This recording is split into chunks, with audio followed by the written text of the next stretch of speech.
সবচেয়ে হলো ভালো জায়গা এই মসজিদ। এই মসজিদকে আপনাকে আমাকে ভালোবাসতে হবে। এই মসজিদকে আপনি আমি ভালোবাসতে যদি না পারি, আল্লাহ রাব্বুল আলামিনের পবিত্র জায়গাতে যদি আপনি আমি ভালোবাসতে না পারি, তাহলে আমরা হচ্ছে হতভাগা আমরা মুসলমান, আমরা পরিচিত আমরা মুসলমান হতে পারবো না।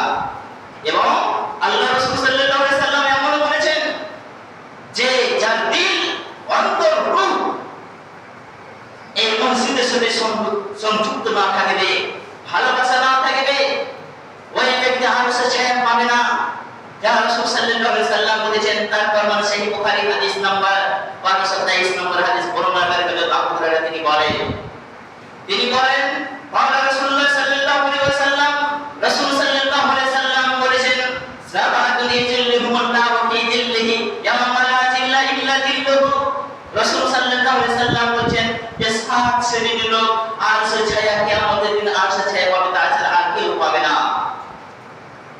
এই 7 শ্রেণীর মধ্যে তার মধ্যে একজন রয়েছে ওয়ারজুলুন, তার মধ্যে একজন রয়েছে কলবুহু, তার অন্তর তার দিল রয়েছে মুআল্লাকাতুন, লটকে রয়েছে, ঝুলন্ত রয়েছে।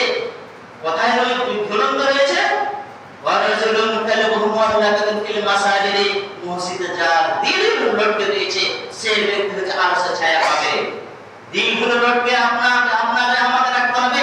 এই দিল লটকার জন্য আপনাকে হাজার হাজার টাকা খরচা করতে হবে না, আপনাকে সময় দিতে হবে। আপনাকে এই মসজিদে আপনাকে সময় দিতে হবে। এই মসজিদ হচ্ছে অনেক কিছু ইবাদত